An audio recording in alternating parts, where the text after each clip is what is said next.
So there's this thing called the theory of mind that basically states that at some point in someone's life, they develop this theory that people have different emotions, different tastes, different preferences, and a different experience than yourself. It's part of being human. It's part of growing up. It's a part of maturing, developing this theory of mind. All you have to do is talk to a toddler and talk to an adult to see that difference. So, running with that, have you ever thought about how a marketer thinks? Have you ever thought about the way that they approach the world, what they value, what they prioritize, how they approach problems, especially in the business world? Well, in this video, I'm going to be breaking down how a marketer thinks. Let's get into it. Welcome back to the Constance Corner, everybody. So this is going to be a really quick one, but hopefully it's valuable and hopefully you learn some things that you can take on your journey. But before we get into that, this video was brought to you by Constance.com. Constance.com is the #1 mini site in the world. It's designed for entrepreneurs, solo businesses, and small businesses. We help you start your business and we help you grow. Check out Constance.com. So without further ado, let's get into it. How to think like a marketer. Well, you might be a product person. You might be somebody who is coming from the world of building and designing things. You might be an engineer and you might be thinking, I don't know what it's like to be a marketer. I don't know what to think about that. And I share that common background. You might also be somebody who is just a general business person and you're saying, hey, I want to understand how to think like a marketer. You might be a marketer saying, I want to get better at what I'm doing. I want to know how other people think. And you might even just be a casual. Hey, I'm not in business, but I like hearing about business and I might pursue it one day. Well, if you're any of the above, you're in the right place. So marketing is very different. And on this channel, if you're new here, I often talk about how marketing is engaging with your market. And what that means is a market is essentially a collection of buyers and sellers. And the name of the game is business. In business is offers and deals. Sellers make offers, buyers accept that offer, and then they create a deal. And if the seller is good, they do it in a profitable way where they give the buyer what they want, and they also come away with a nice little profit. But at the end of the day, it's people exchanging things, whether it's money or good, in an attempt to get what they want. And so what a marketer does is they prioritize engaging with their market. They prioritize the buyer. That means that they do that through researching, they do that through communication, and of course we can get deeper and deeper. They can do that with branding, advertising, and ultimately sales. That's the end goal of marketing, is learning about your market and selling. So when we talk about how a marketer thinks, a marketer is always going to prioritize value. They're always going to prioritize their customer, their buyer, the people that can potentially buy. That's the goal of marketing. Now, one thing that's really important to keep in mind, another thing that I talk about often on this channel and just in general, is how value can be thought of as a hierarchical list. It can be thought of as a numbered list, 1 through 5, where number 1 is the best and number 5 is the worst. And the thing that's at the top of the list is the most valuable. Obviously, the lower you go down the list, the less valuable that item is relative to others.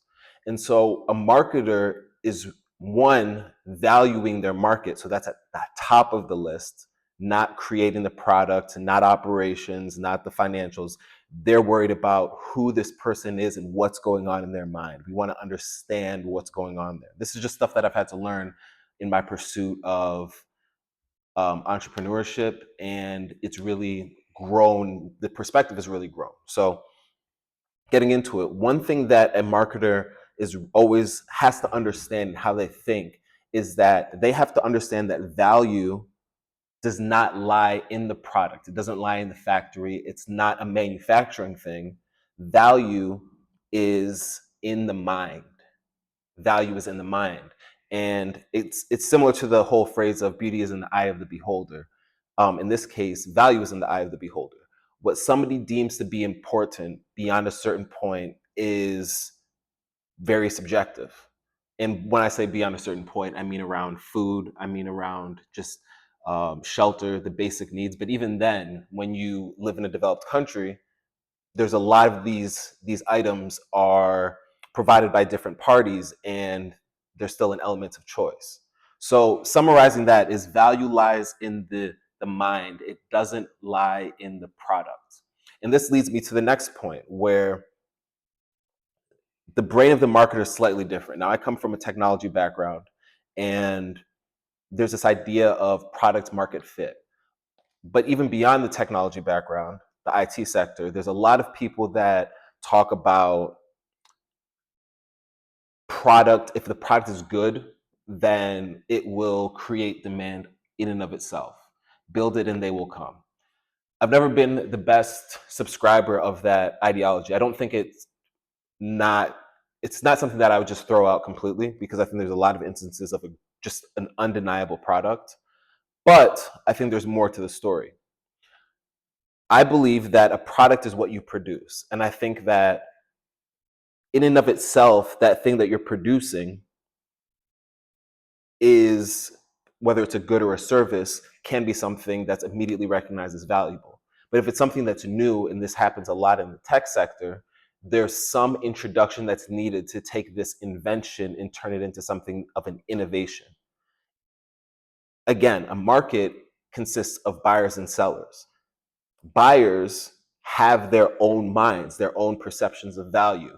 And so when we're producing things, we have to make sure that we meet these people in the middle, and they say, oh, I recognize that as something that's on my priority list, and I want it. I'm willing to pay money for it. And so with that being the case, a marketer is usually should be thinking two lanes. There's two paths. One is that you can make desirable things. That means I can produce something that's desirable by somebody else, which implies that they either know what that thing is, or it's so good that it takes barely any explanation for that person to figure it out. On the other side, a marketer thinks, how do I make things desirable? How do I take something that's boring, that's dry, that nobody cares about, that people overlook, that people might even hate, something that might even be bad for those people? And how do I turn that into something that they want? How do I make that thing desirable? And a marketer who's very good at that is very perceptive of what their audience wants, which builds on the first point. Understand that the value is in the mind, because when you understand that the value is in the mind, it creates way more playing ground to present your product, to show your product and how it works and how it's valuable to somebody in a way where they say, oh, you know what? I didn't realize that I needed that, but now that I see it, this is amazing. It's a lot easier to play in the psychology as opposed to the physical world. So what I mean by that is the psychology is much more malleable, it's much more flexible than the physical world. The laws of physics are the laws of physics. Things aren't changing there. And so that means that the product is it's much more rigid in terms of how we can sell it without including the message. But when you include the message, the product becomes something different. A really important thing is being able to separate the product from how it's described. A marketer also values messaging, and that's a very, very core component. A marketer also values messaging. And so when they're presenting a product, they say, okay, well, if we describe it differently, then it becomes a different thing. That's a gem that I learned, and I will take that to the end of my business career and to the grave, is that the message is part of the product. Now, the third thing about how a marketer thinks, a good marketer, is they think on upside. And I say this because when people get a level of success, they tend to play it more conservative because they have something to lose. And what that's a reflection of is, instead of focusing on your buyer and the target, you're focusing on yourself. And so a great marketer fights the reflex to focus on themselves, and they know how to prioritize the person that they're ultimately offering their good or their service to.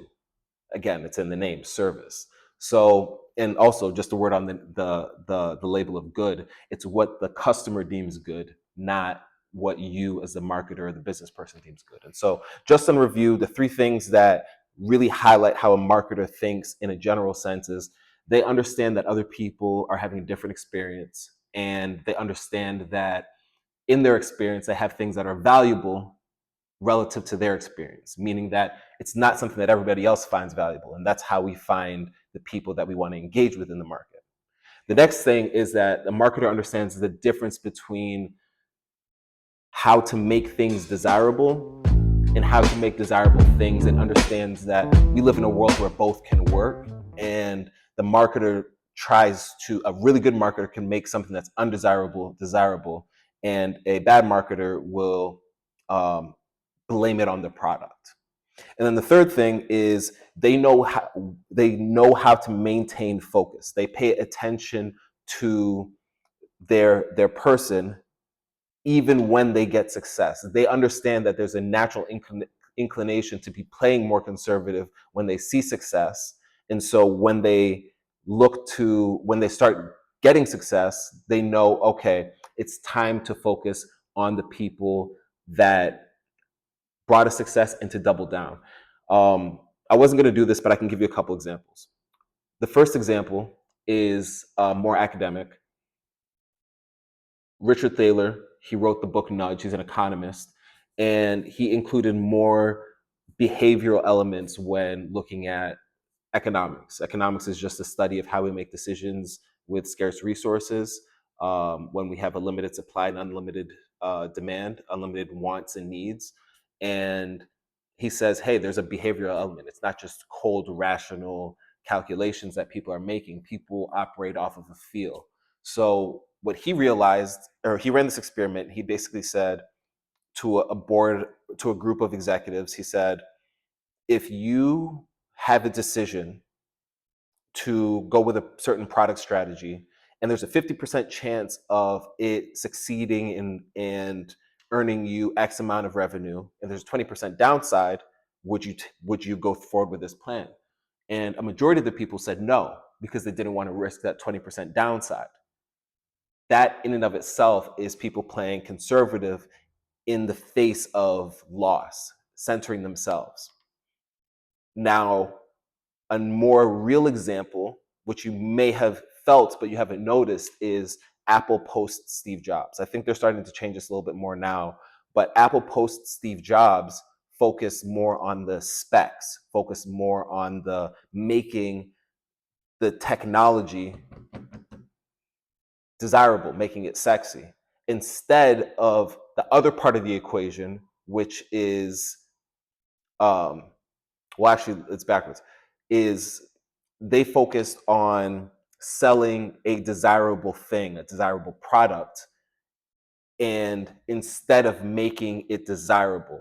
And it came out because you could see it that they were talking about their technical specs as opposed to talking about what their actual market finds valuable. And that's how you make something desirable. So this is Tendo, and hopefully this has been valuable to you.